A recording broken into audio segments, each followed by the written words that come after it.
to the man who moves the chess pieces in the legal industry, as they say. Harlan. Well, you're being very, very, very kind. I wanted to, I'm going to segue right from Michael and everything that he said, because I am such a believer. You'll find it hard pressed to find people that have spent or have placed more media dollars than I have. But I'm going to tell you unquestionably that the best case that you're going to get is through referral. The best valued case you're going to get from referral, if you have all those other things in place, because that's what you want to be, and that's where you want to be. You know, television and advertising backs all that up on television, and you get new business. But if you really want to score big, you know, referral business is the number one way. And you're talking to a guy that, you know, was the first person to put people on a television. Michael said, and I trademarked, ambassador of first impressions. That is the receptionist. That is the first person to answer your telephone. The most understated, underpaid, unappreciated person. I used to visit my clients, and I used to bring a new set of business cards, and I retitled them. And the owner of the firm didn't know what was going to come out of my pocket, and I called it the ambassador of first impressions. So on the heels of what Michael said, that's how I label it. The other thing I learned, and again, I'm going to go on the heels of Michael, is you hire for personality and teach tactics.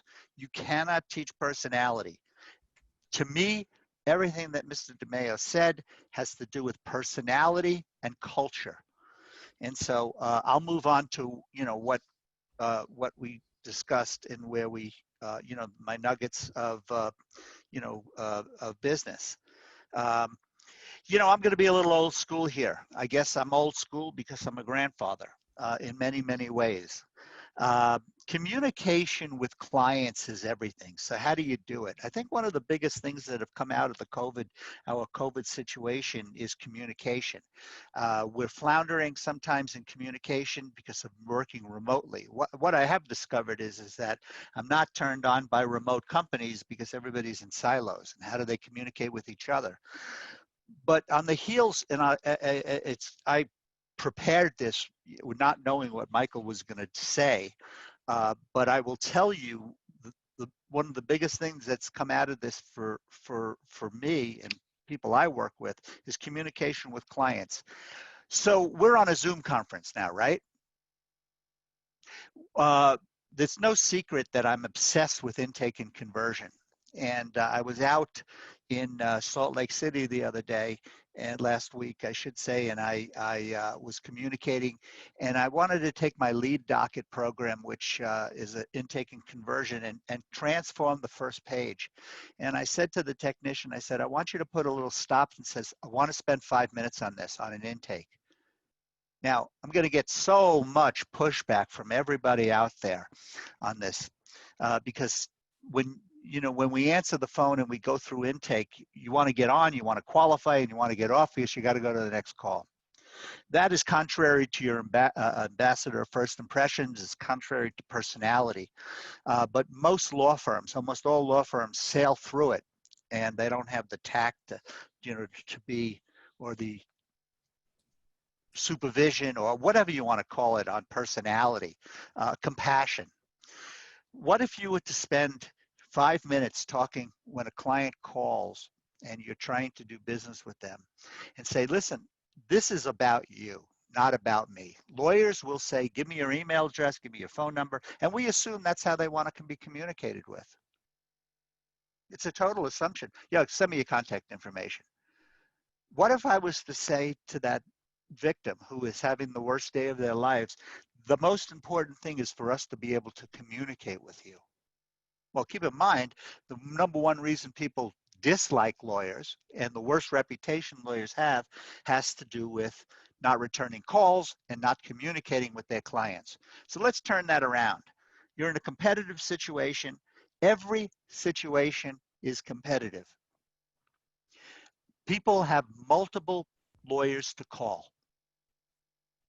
They call several different firms. He who has that relationship and bonds gets the deal, usually. And so let's turn that around. Let's spend some time on the intake side and say, how do you want to communicate? I want to FaceTime you, or I want to use Zoom. And you set them up for the conversation. It's paramount. That alone, I believe, is going to separate you from your competitors. Because what's the big difference between you and your competitors? It's how you make the client feel. And again, I didn't rehearse this with Mr. DeMeo. I learned all that from him. But I'm going to take it to where we are right now in society. Texting. Spend time with your client and really understand how you want me to communicate with you. Maybe we do that with our children, but don't assume anything. We all have been in the situation where, it's tough to reach a client, or you sign a client up and then you can't get them back on the phone. Maybe they went to another lawyer, maybe they went somewhere. But the single most important thing that you can do is form that relationship. So formulate that relationship. Take your time. Ask the right questions in intake.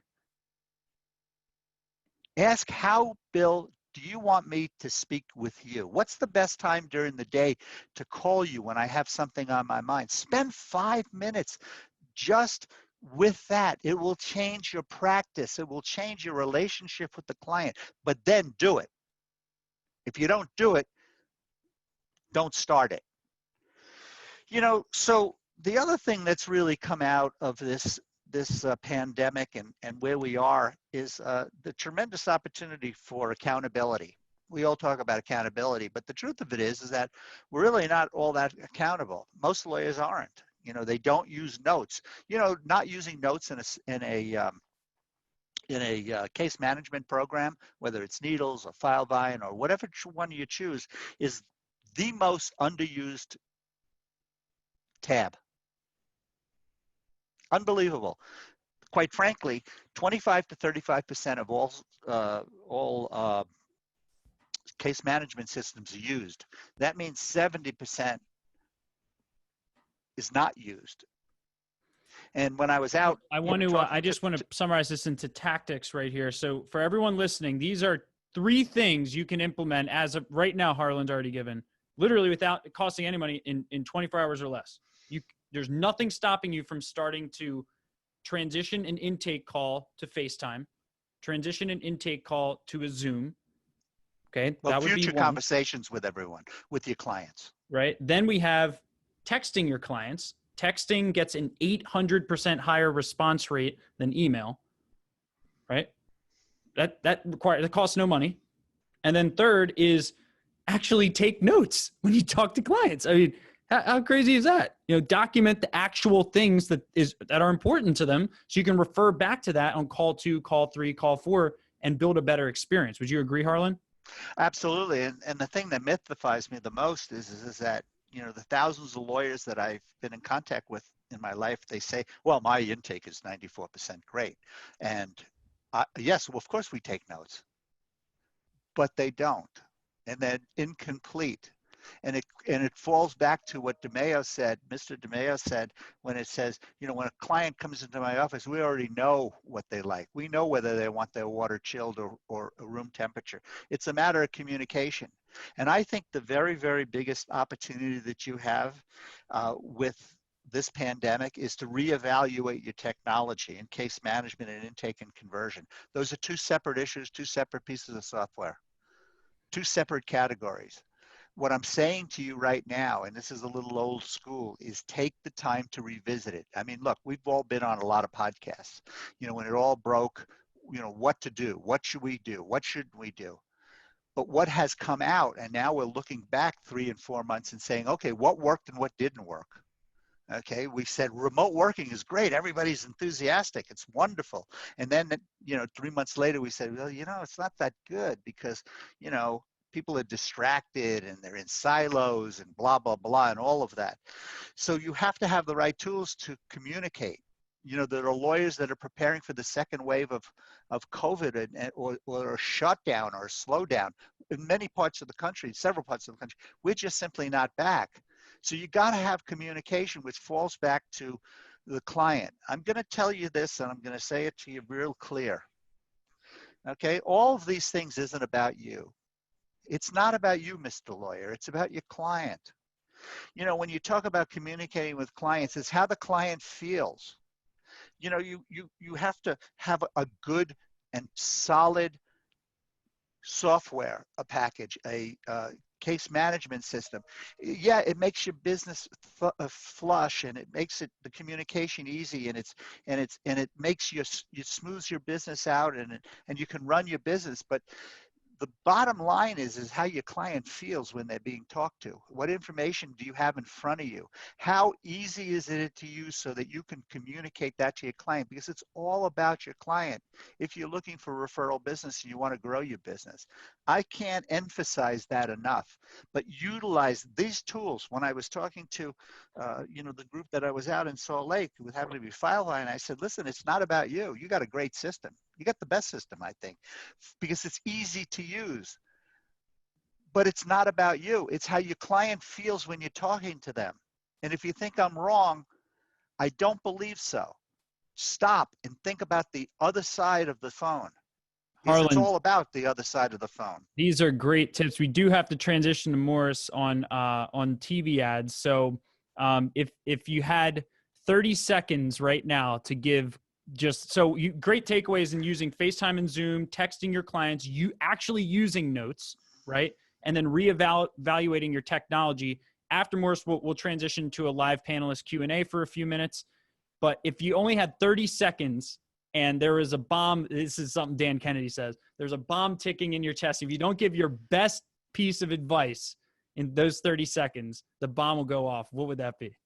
Spend time on intake to set up the relationship with expectations, and spend time right in that very, very first call, because you're still selling, as to how I want to communicate. Bill, what's best for us to communicate? How would you like me to communicate with you? That is so paramount. We think we're doing it, but trust me, you're not doing it. You're asking for emails and assuming that's how you can. That's the number one takeaway. And I would say, look at the value and implement your technology. Revisit that and think about what you're not utilizing and how much more you're paying for that you can utilize to take those texting in software.